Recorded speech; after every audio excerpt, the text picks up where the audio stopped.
Okay, for tonight's homework, I'm going to have you copy all this work into your final study guide packet and then write down the 6 words to show me that you watched it. I do realize some of you did not get the whole packet when I printed those out. I made a mistake. So if you go to the class document, I have a link here to the guide in a PDF form if you want. This has all the pages and problems that you might have missed. There are 15 problems. Some of you only got half of them. You need to get the other half. So you could copy the work on paper, or you could print this out and do the work on here, or wait till tomorrow. But either way, I need you tonight copy all this work onto your packet if you have it, or print it out packet and then write down the 6 words. So here we go. And again, for those of you who didn't get the full packet, I again apologize. It is there for you if you need it. Alright, so here we go. First problem. They want you to find the scale factor. I'm going to find the length of the new one, which is the one that's smaller, this Q1, and compare it to the length that it used to be when it was big and blue. So the two lengths, the length of the inside smaller shape is 1, 2, 3, 4, 5, 6. 6 boxes across. Make sure you're counting accurately. The old length is 1, 2, 3, 4, 5, 6, 7, 8, 9 boxes long. So it used to be this blue shape because it's Q, and it's shrinking down to Q prime. The original length is 9. I could have got that by counting up and down 2, and it's shrunken down to a smaller 6 box length. So 6 compared to what it used to be 9. That's where I get the scale factor. And I'm going to reduce that by dividing top and bottom by 3. And that reduces down to the scale factor of 2/3. Alright, and then on this problem, all you have to do is give me the scale factor. Scale factor. On this one, you got to tell me what's going on. So for this one, you can't find the scale factor using lengths because there's no up and down straight length to count boxes or horizontal length to count boxes. You got to compare the coordinates. So I'm going to compare the old B to the new, bigger, improved B prime, or another pair, maybe A to the bigger, improved A prime, and I could see this is the opposite of that last one. This is going small and dilating big, where that last one was dilating small. So if I look at B, which is 1, 2, compared to 2, 4, and A, which is 2, 4, compared to A prime, which is 4, 8, I could see that each coordinate I'm timesing by 2. So to get from 1 to 2, I'm timesing by 2. To get from 2 to 4, I had to times by 2. To get from 2 to 4 here, I had to times by 2. To get from 4 to 8, I had to times by 2. So I'm multiplying every number by 2. That's your scale factor number. So for this one, you have to describe it in words to get full credit. So you need to say dilated. Make sure you include something about it being dilated by a scale factor of 2 to get full credit. Don't just say scale factor, you'll get half credit. Dilated, made bigger. Dilated. Dilation's the only transformation that makes things bigger or smaller. Remember, they're still similar, but they are bigger or smaller. So for this one, dilated by a scale factor of 2. The first word is repetition, repetition. Alright, next problem. For this one, they want you just to know that a reflected shape has equal pieces top and bottom.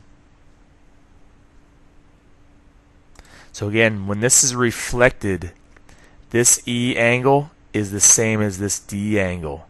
This H angle is the same as this A angle. This G is the same as B. This F is the same as C. The lengths are the same too. This length is the same as this one, even though I didn't draw it very well. This length is the same as this. This length is the same as this. This length is the same as that. So when you're reflecting, nothing's changing. The sizes aren't changing. The angles aren't changing. Just the position. The only thing that makes things change in size and length are dilations. All right, so for this one, comparing E to C, there's no way those two angles are equal. E and then this one over here, C. So no, that one is false. Comparing F to C, yes, I could see those are the corresponding angles that are equal. Yes, that is true. Check the other statements. H and G, and you can see there's no way they're on the same shape. There's no way those are equal. So that's false. And then the last one, D and F, no, those are not in the same place. D and E, but not D and F. So that is a false statement. That is not true. There's only one answer to this one. All right, next. This one saying from 1 to 2 and then from 2 to 3. What are the two transformations? I could see from 1 to 2 is just sliding over to the right. I would describe that as translate to the right. I'm sliding it to the right, but don't say slide. Translate and then give me the direction. Translate to the right. And then from there, reflect over the x-axis. So don't say flip, tell me reflect, and then tell me that axis line that it's reflecting over. So that one was translate to the right and reflect over the x-axis. All right, the second word is. The second word is. Is the second word. All right, next problem. This one is having you rotate this a 90-degree quarter turn to the left. But if you read the problem, it's just asking you about H.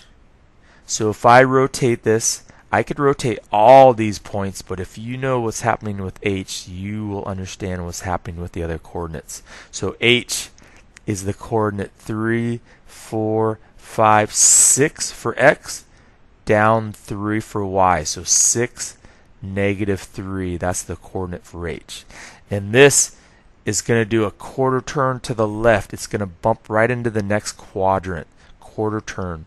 Only 180 turn puts you into the 2 quadrants over. So a quarter turn, 1 quadrant over, 180-degree turn, 2 quadrants over. So this H is going to rotate right here into the next quadrant. But remember, when you do a quarter turn to the left, the points flip and that left coordinate gets opposite. But if you do a quarter turn to the right, which is clockwise, the points will flip their position. So the -3 will go to the X spot and the 6 will go to the Y spot. But then you also need to remember that right side coordinate is the opposite of what it was. So not only do you flip it, but you make that right side coordinate negative. So a quarter turn to the right, flip the coordinate and make that right side number opposite. So you could see H prime would be right here. So again, quarter turn to the right, flip the coordinates around and make that right side opposite. All right, next problem. This one, you want to look for these statements on your paper. These two shapes, they are what we call similar. They have similar proportions. This is 2, this top is 4, twice as long. This base is 4, this base is 8, twice as long. They're similar. But no way are they congruent. Congruent means equal. They are not congruent. They're not equal. They are similar but not equal, not congruent. So don't circle that one, neither similar or congruent. That's false because they're similar. So that's the only true statement so far. These two shapes are similar. The next two statements to look at, they are looking at saying to move this from A to B. You're looking for reflecting over the y-axis first and then reflecting over the x-axis. So again, in this order, or I could do it in a different order. Reflect over the x-axis over to here, flips it upside down, and then I'm going to reflect over the y-axis to here, but you could see it's made bigger. So after those two reflections, it was dilated by a factor of 2. So again, the two statements on your paper, and I know that bottom one got cut off, but it's dilated by a factor of 2. So again, the key on this is that these are similar, and then the transformation had to have a dilation in it. The ones that talk about just shifting it around, that's not going to work, because shifting it or a translation is not going to make this bigger, and you can see this is clearly bigger. So the only two statements that are true is that they're similar. They have similar proportions. They're not congruent though. They're similar. And to move it from here to B, I had to have a dilation in there. So look for the one that has a dilation in there, because just shifting it around is not going to make this bigger. You got to have a dilation in it. All right, the third word is the, T-H-E, the. All right, next problem.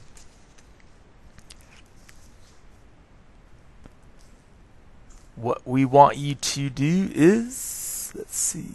All right, so again, this is saying that this object is not being dilated. Nothing is talking about dilated. It's rotating, it's talking about, it's translating. So none of that is changing any size of anything, just the position. So this is asking if this has just been moved, is angle D more than angle D prime? And I could see right there, no, that's false. Those are the same. D and D prime there, and it looks like, oop, I did make a mistake right there. It looks like I mislabeled this. So make sure that's on your paper if you could. Let's see if I can